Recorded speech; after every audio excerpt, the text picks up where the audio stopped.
नमस्कार, मैं doctor Shailaja Nagendra SPC government college Ajmer समाजशास्त्र विभाग से अपनी जो चर्चा चल रही थी बेकारी के बारे में और उनके कारणों के बारे में, बेकारी के मुख्य कारणों के बारे में, जो 2 भागों में बटा हुआ है। प्रथम भाग जो वैयक्तिक कारण हैं उनके बारे में अपन ऑलरेडी देख चुके हैं। अब इस भाग में मैं आपको अवैयक्तिक कारणों के बारे में चर्चा करेंगे। जब अपन वैयक्तिक कारणों के बारे में बात कर रहे थे, अपन आयु, व्यावसायिक योग्यताएं, बीमारी और शारीरिक अयोग्यताएं, इनके बारे में अपन डिस्कस कर रहे थे। अब इसमें अपन देखेंगे जो सेकेंडरी प्रॉब्लम्स है, जो अपन कह सकते हैं इम्पर्सनल है, उसके बारे में अपन चर्चा करेंगे, जिसमें सर्वप्रथम अपन जनसंख्या में वृद्धि के बारे में डिस्कस करेंगे। भारत में बेकारी के एक महत्वपूर्ण कारण जनसंख्या की तीव्र गति से वृद्धि है। जनसंख्या बढ़ने के साथ साथ काम की पूर्ति भी बढ़ती है। जिस अनुपात में देश की जनसंख्या बढ़ रही है, उसी अनुपात में उद्योग, व्यवसाय और रोजगार के अवसर नहीं बढ़ते हैं। नेक्स्ट देखिए अपन सीमित भूमि।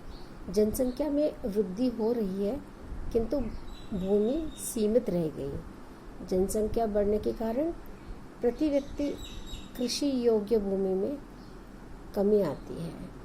भारत में संयुक्त परिवार प्रणाली है और जब बंटवारा हो जाता है, भूमि के छोटे छोटे टुकड़े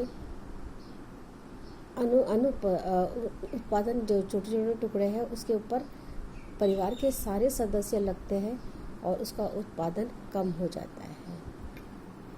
और इसमें जितने परिवार के सदस्य लगे उसमें ऐसे अगर कुछ लोगों को निकाल भी दे बाहर, उत्पादन उतना ही रह जाता है, जिसको अपन कहते हैं छिपी बेकारी।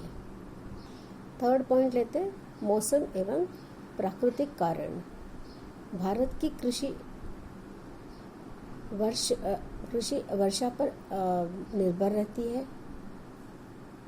अतिवृष्टि, अनावृष्टि, महामारी, तूफान, चक्रवात, ओले, टिड्डियों और कीटाणुओं के आक्रमण आदि के कारण कृषि को हानि पहुंचाता है और किसानों को गरीब एवं बेकारी का सामना करना पड़ता है। नेक्स्ट 4th पॉइंट देखेंगे अपन दोषपूर्ण भूमि व्यवस्था।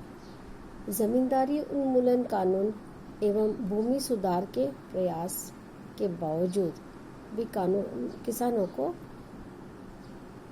किसानों की वास्तविक स्थिति में कोई परिवर्तन नहीं आया है। कृषि मजदूर भूस्वामियों की दया पर ही जीवित रहते हैं। यही कारण है कि गांवों में कृषि बेकारी, भूमि व्यवस्था के प्रति असंतुष्टि एवं तनाव पाया जाता है।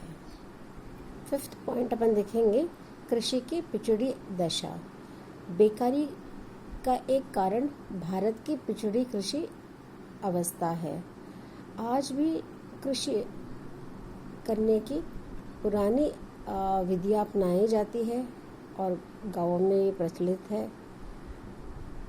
गरीब और अशिक्षित किसान उन्नत खाद, बीज और यंत्रों, जो अपन ट्रैक्टर है या कोई भी और यंत्र जो है, वो वैज्ञानिक विधियों को अपनाना नहीं चाहता है और वो उसके बेकारी के कारण, उसके निर्धनता के कारण, पॉवर्टी के कारण वो उसको अपनाने में मुश्किल आती है क्योंकि आर्थिक स्थिति उसका कमज़ोर है। 6th पॉइंट देखते अपन मजदूरों में प्रशिक्षण का अभाव। भारतीय मजदूरों में शिक्षा एवं औद्योगिक प्रशिक्षण ट्रेनिंग का अभाव पाया जाता है। यह कारण है उन्हें उद्योगों में, कारखानों में व खननों में उचित रोजगार प्राप्त नहीं होती, क्यों तो योग्यता के हिसाब से वो कम प्रशिक्षित है। अभी 7th पॉइंट देखते हैं अपन, अपूर्ण औद्योगिक विकास। भारत में अभी भी पूर्ण औद्योगिक विकास नहीं हुआ है। औद्योगिक विकास की गति भी धीमी रहती है। बढ़ती जनसंख्या के लिए उद्योगों में रोजगार के पर्याप्त अवसरों के अभाव के कारण भी बेकारी पनपती है। 8 पॉइंट, उद्योगों का केंद्रीकरण। उद्योगों का केंद्रीकरण बड़े नगरों में पाया जाता है।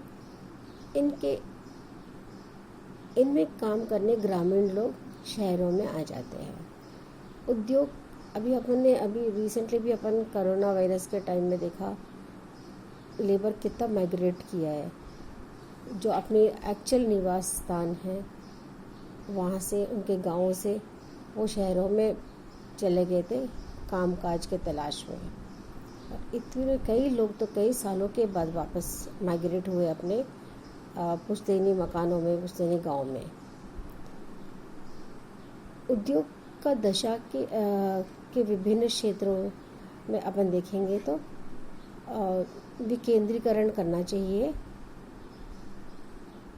वो एक जगह अगर शहरों में केंद्रीकरण करेंगे तो सारे पुश एंड पुल थियरी अपन जानते ही है, जिससे गाँव से पुश हो जाता है कि तो वहाँ डिस्गाइज्ड अनएम्प्लॉयमेंट है, जो एक्सेस लेबर है वो शहरों की तरफ आ जाता है नौकरी के तलाश में, और कारखाने और शहरों के या नगरों में वो पुल हो जाता है। पुश एंड पुल थियरी है ये। उद्योगों का देश के विभिन्न क्षेत्रों में विकेंद्रीकरण न होने के कारण ग्रामीण क्षेत्रों के लोग को रोजगार के अवसर उपलब्ध नहीं हो पाते हैं ग्रामीण क्षेत्रों में। अब 9 पॉइंट देखेंगे अपन, गतिशीलता में कमी। भारतीयों में गतिशीलता का अभाव पाया जाता है। वे धर्म, भाषा,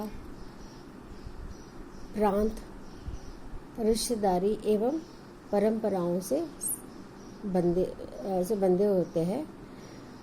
अपने मूल निवास छोड़कर बाहर नहीं जाना चाहते हैं।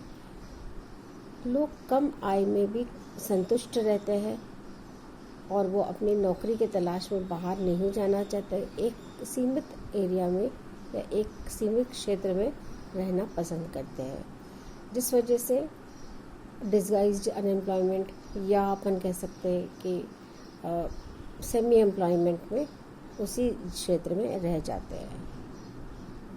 10th पॉइंट, कुटीर उद्योगों का पतन। भारत में औद्योगिकरण से छोटे उद्योगों के स्थान पर बड़े उद्योग स्थापित हो गए तथा कुटीर उद्योगों में लगे लोग सब बेकार हो गए हैं। अब 11th पॉइंट देखते हैं अपन, औद्योगिकरण एवं अभिनवकरण। औद्योगिकरण में विशाल उद्योग स्थापित किए जाते हैं। बड़े मिशनों से उत्पादन किया जाता है। उद्योगों में कम व्यक्ति द्वारा तीव्र गति से बड़ी मात्रा में उत्पादन होती है। उद्योगों में अभिनवकरण ने भी बेकारी को जन्म दिया है। अभिनवकरण का अर्थ यह है कि किसी मशीनों का प्रयोग, ऐसी मशीनों के प्रयोग जिससे कम श्रम में अधिक उत्पादन किया जा सके। पूंजीपति अपने कारखानों का अभिनवकरण करते हैं तो श्रमिकों की कटौती हो जाती है, लोगों की नौकरी छूट जाती है, कि तो एक मशीन जो है 10-15 लोगों का काम कर देता है, जिस वजह से बेकारी पनपती है। आज का ये लेक्चर मैं यहाँ स्टॉप करूँगी। इसके आगे जो पॉइंट्स है नेक्स्ट लेक्चर में डिस्कस करूँगी। Thank you.